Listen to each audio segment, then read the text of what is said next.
In terms of how the rest of the season is going, you heard the press conference on Sunday. Don Sweeney is waving the white flag on this Bruins team. Hampus Lindholm is not coming back.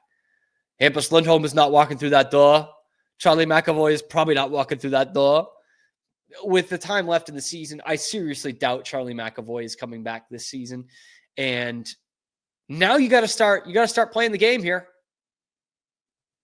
Less than 2 weeks away from the trade deadline. And by the way, Justin Brazeau is already a scratch for tonight's game against Toronto. So by the time you're listening to this, he might already be gone. That might just be the first shoe to drop. And I mean, please go for it. Trade Justin Brazeau. I would welcome that with open arms. I'd drive him to Logan if I could. But the big trade chip, and there are many trade chips for this Bruins team, none of them really elite, but there are certainly plenty. When you talk about Brazeau and possibly Geekie, probably not Lindholm anymore, but Coyle and Carlo and Korpisalo, there's plenty of guys you can send out to the chopping block and get something for them. But the elite, I guess, the closest they have to an elite trade chip is their captain and team legend, Brad Marchand. And there's been all kinds of rumors. I know we've addressed it on this show. I've talked about it several times. But now they've both been asked about it in the last couple of days. Don Sweeney said, the goal is to get an extension with Brad. We're working on an extension. And we want him to be a Bruin for life. And with Brad Marchand, he says, I don't want to leave. I don't want to leave Boston. It would certainly be weird. And I'm getting pretty curt when it comes to this. Because at this point, as much as I love Brad Marchand, I kind of want the Bruins to trade him. Because, it's simple business here. They're not going anywhere this year. Nowhere. They're not making the playoffs. And there's really not a lot of help coming down the pike here. Okay? They're still the worst farm system in all of hockey. They don't draft well. They don't have a lot of premium draft picks. This is going to get worse before it gets better in all likelihood. And the thing that can ramp up that rebuild, that retool, whatever you want to call it, really a rebuild, is trading Brad Marchand. He's going to be 37 in May, but these kinds of deals usually garner a first-round pick and maybe even a high second. If you can get a first-round pick for 36-year-old Brad Marchand, forget all the sentimental bullshit. You pull the trigger on that deal. I'm sorry.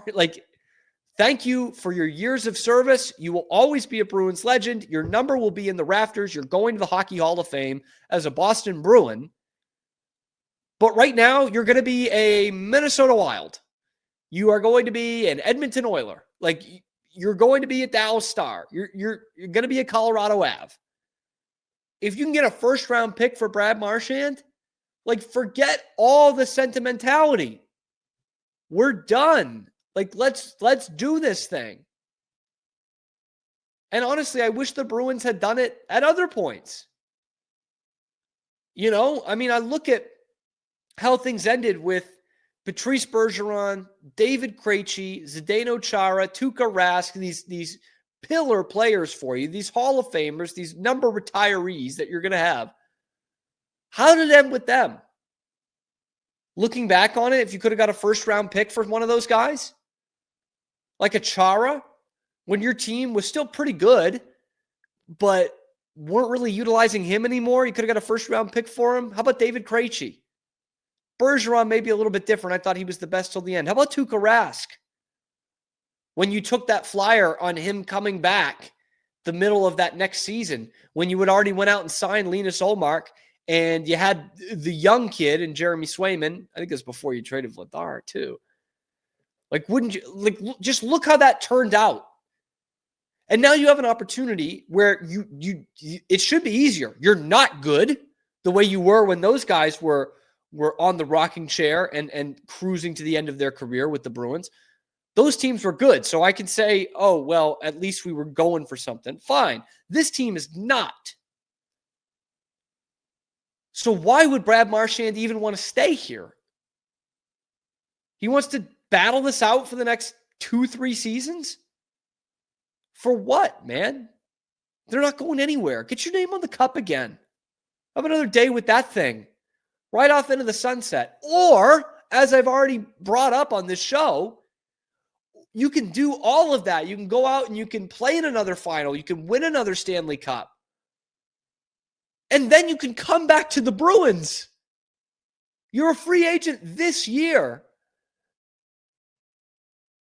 Like, anyone who knows who's going after you knows it's probably going to be a rental anyway.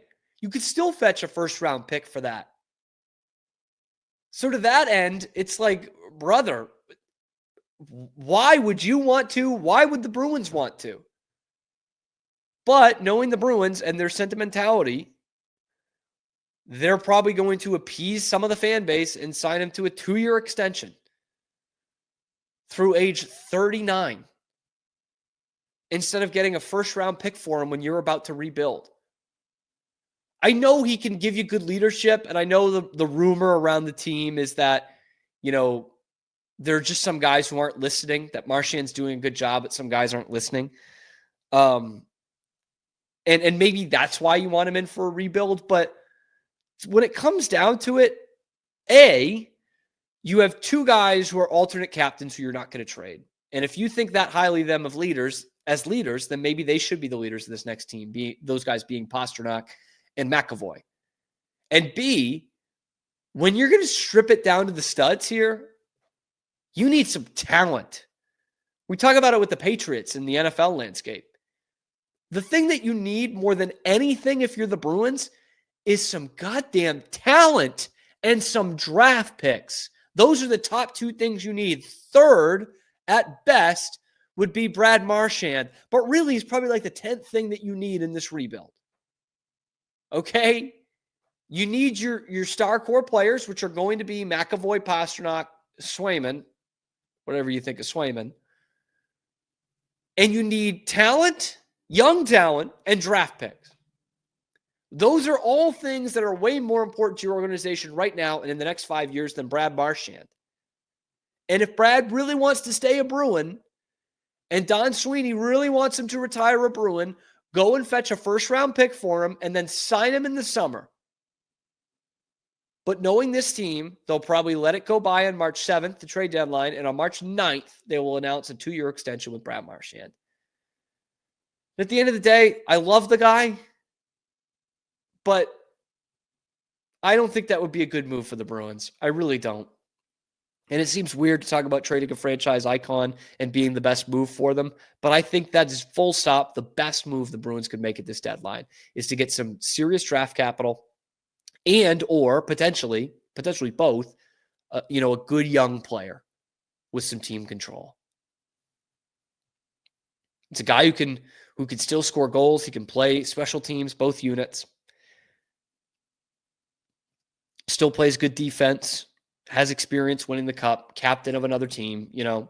I think a lot of contenders would be interested in Brad Marchand. And I think if you're the Bruins, you not only have to listen to those phone calls, but you've got to make it or break it and get a first-round pick for him. And hopefully, for the sentimentality sake, you bring him back on really short money in the summer. But I think that's the best trade chip the Bruins have, and it's not even close. Let me know what you guys think. Is it time for the Bruins to trade franchise icon and team captain Brad Marchand? Let me know down in the comments below. Be sure to like and subscribe. It helps out our channel a ton. We're bringing you fresh Boston sports content every weekday live on YouTube. You can join us in your lunch hour at high noon Eastern time, and then wherever you get your podcasts. Thank you for tuning into the Cam Show. For Zach Burke keeping us on the air, I'm Cam Stewart. We will see you tomorrow. We are Rogue Media Sports. Hey, thanks for stopping by. And if you like this video, be sure to give us a like and subscribe. It really helps out the channel a ton. You can follow me on Twitter here for some more outrageous Boston sports takes coming to you every weekday at noon Eastern time. And then after that, wherever you get your podcasts. We are Rogue Media Sports.